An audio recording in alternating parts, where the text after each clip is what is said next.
It's been nearly 2 weeks. 3 people are dead: a pregnant woman, her aunt, and a man found beside her in a car. A 19-year-old kid is recovering from gunshot wounds. And the man accused of all of it? Still missing.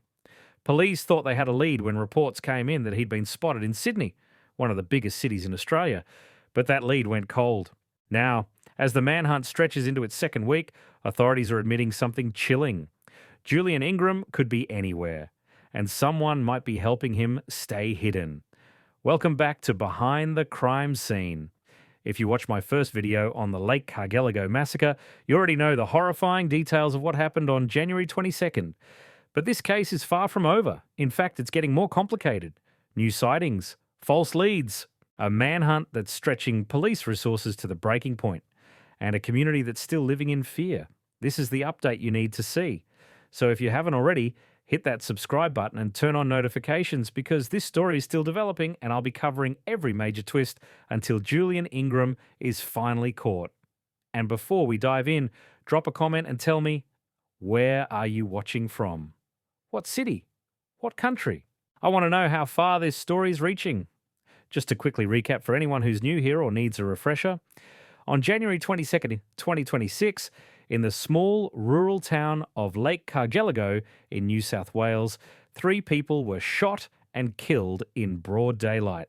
The victims were 25-year-old Sophie Quinn, who was 7 months pregnant, 32-year-old John Harris, and 50-year-old Nerida Quinn, Sophie's aunt.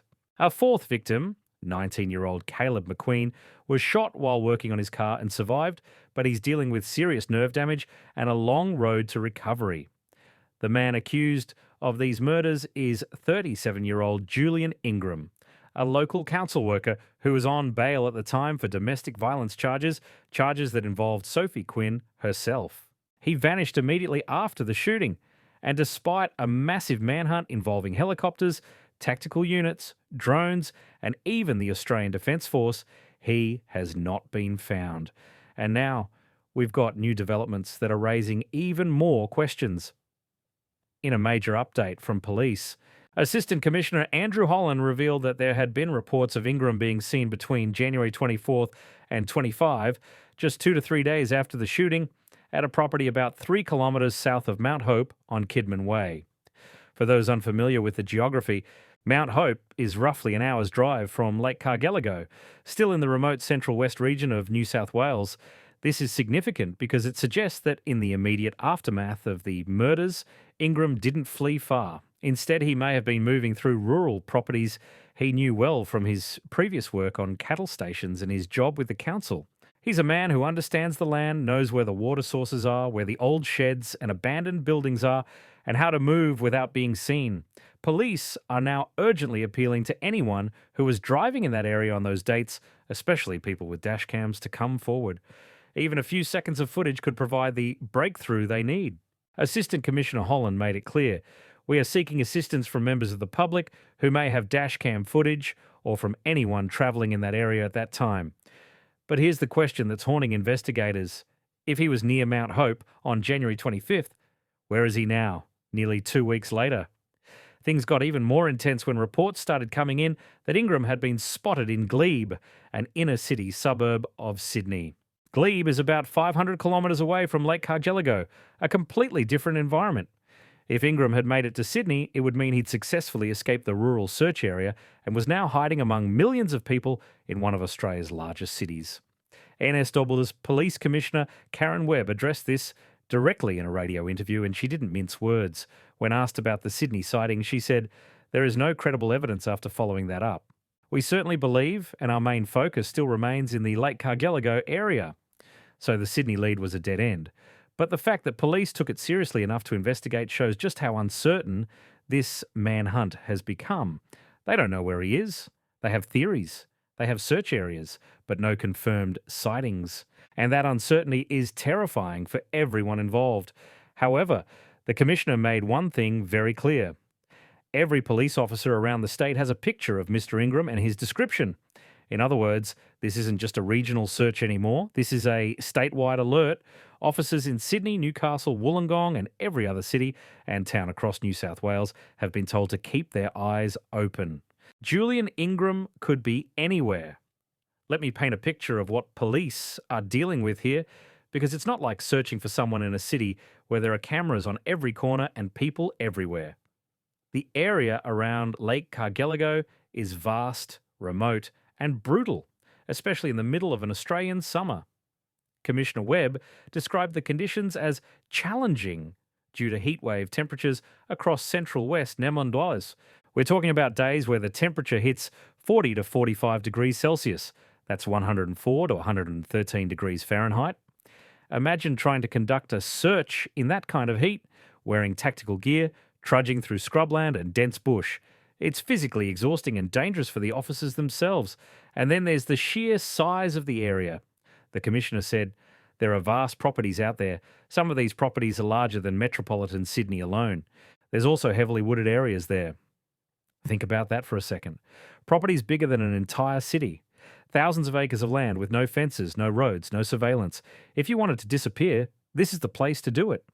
But police aren't giving up. They're throwing everything they have at this. Polar helicopters, tactical units, rural crime specialists, drones, search coordination teams. The message from the top is clear. Finding Julian Ingram is an absolute priority. Here's the part that's really disturbing. Commissioner Webb made a direct appeal to anyone who might be shielding Ingram, saying, I just say, if anyone is doing that, please consider the impact. While we allege that he has murdered 3 people and an unborn child, it's really important that the community fear at the moment requires us to resolve this matter. That statement tells you everything you need to know. Police believe, or at least suspect, that Ingram is not surviving alone out there. Surviving in the Australian outback for 2 weeks with limited resources in extreme heat while being hunted by helicopters and tactical teams is incredibly difficult. You need water. You need food. You need shelter. And if Ingram has managed to evade capture this long, the odds are someone is helping him. If that's true, whoever is helping him is committing a serious crime. They could face charges for harboring a fugitive, obstructing justice, or being an accessory after the fact. But more than that, they're prolonging the agony of the victims' families and keeping an entire community living in fear. So here's my question for you, and I really want to know what you think. If you knew someone was hiding a wanted murderer, even if that person was a friend or family member, would you report them? Or would loyalty keep you silent? Comment below with your answer, because this is a real ethical dilemma that people in that region might actually be facing right now. If you live in New South Wales, or if you are travelling through the Central West region in late January, police need your help. Specifically, dashcam footage. If you were driving near Mount Hope, Lake Cargelligo, or the surrounding areas between January 24 and 25, check your dashcam. Even if you didn't see anything unusual at the time, there might be something in that footage that could help. Suspicious activity. If you've seen anything strange, vehicles parked in unusual places, someone who looks out of place, abandoned cars, anything, call 000 immediately. Do not approach. Police have made this crystal clear. Julian Ingram is considered armed and dangerous. If you see him or his vehicle, do not approach. Call 00 right away.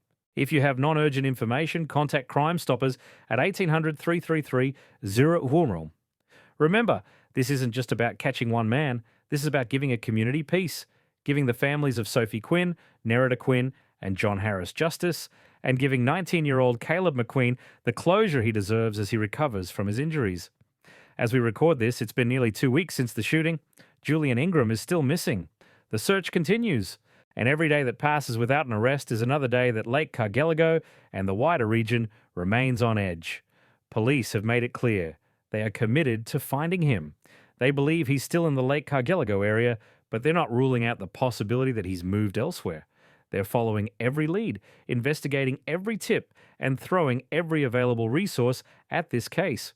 But the reality is, this could go on for a while. And that's the terrifying part. So here's what I want from you. Do you think they'll catch him this week? Or do you think this is going to turn into a months-long manhunt like we've seen in other cases? Drop your prediction in the comments.